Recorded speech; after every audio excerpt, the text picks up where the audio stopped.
What is the answer here? Yeah, it's interesting because they asked Tomlin, were you happy with the play calling? Which is like, we know that things didn't go well. And he says, I think, I'd be lying if anyone here said we're happy with how things looked in week 2. Mm-hmm.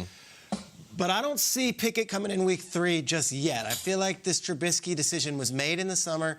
He has earned that job, and they're not going to bail on him the first second things get rocky. This might be as much about Matt Canada, the play caller right now, as it is about Mitchell Trubisky and these guys getting together and figuring it out how to make it work. Huge week for Trubisky, though, week 3. You can't go in 3 different weeks and have the offense be anemic. They got the win in week 1. They had opportunities in week 2. Week 3 is going to be enormous, but I don't think it's Kenny Pickett week to start the week. That's how I feel reading the tea leaves and also from what I'm hearing. Sorry if that Steelers fan base that probably wants to see at least what Pickett can do. It might not be time yet. And I think Mike Tomlin's earned that trust from the fan base to at least make that decision when the decision's right. Well, short week. Thursday night at Cleveland, like a quick turnaround. Yep. But look, I don't think it's going to be Mitch either. This is Mitch's last stand. Like, if you lose to the Browns and you go 1-2, like, I think that has to move on. Mitch is always so tricky because he checks so many boxes, is that he's really athletic and he's a really good teammate and he works hard and he always says the right things. And, like, those are all really important. There's this box, though, at the bottom of the list where you have to play really well in the games. And, like, that is very important. And I just always say, like, when someone tells you who they are, listen to them.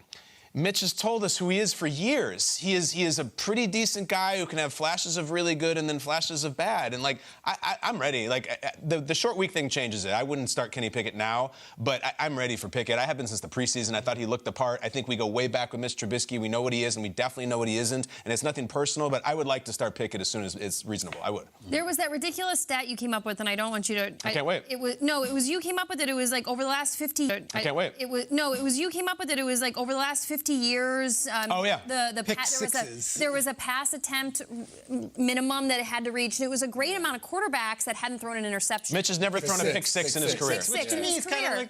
Yeah, Peter, you hated it. I didn't like it because it's like, all right, this guy's never given up a 3-run homer. Like, a pick 6 is one thing. He's thrown a lot of interceptions. Yeah. No pick 6. But the really bad interceptions are the pick 6s. It's the worst thing you can do as a quarterback. But you can't hang your hat on in your offense on somebody who just doesn't make the worst mistake. I don't think that does not an offense make. Yeah, I agree. And this week, I would say to make it black and white, Trubisky, you have this week to stake your claim on this position, because if it is going to become the Kenny Pickett experience, you want to give him 9 days to prepare for the Jets, because October is an absolute gauntlet for the Steelers. They got to play the Bills, the Bucks, and the Dolphins. Wow. And if the Dolphins are anything like they showed us in the first 2 weeks on both sides of the ball, the Steelers need something, and they needed to start going well. So this is it, last week, I think, for Mitch Trubisky. Well, that's tough, too, because now do you want to throw the rookie into the middle of the gauntlet? And I'll kind of hit back on what Peter said.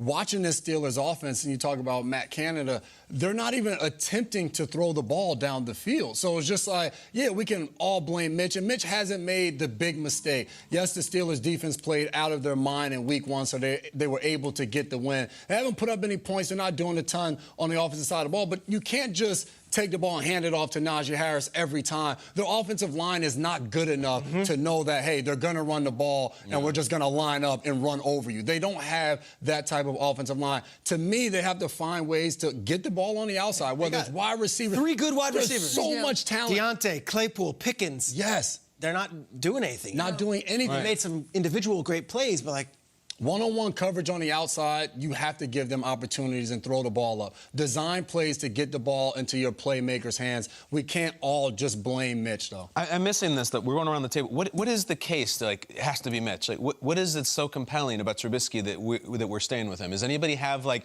no, here's why. I know he's a veteran, the guy's a rookie, but that doesn't do a lot for me. No, I think it's because of the short week. I really do think that like, you can't do that to Pickett going into this week. But against the Jets next week, he has nine days to prepare for that. The team might have 9 days. That's why this is it. I'm not sure there's much he could do to really change people's minds, but a decision has to be made, I think, especially considering Najee Harris. He's shown us some great stuff. But you can't just ride him.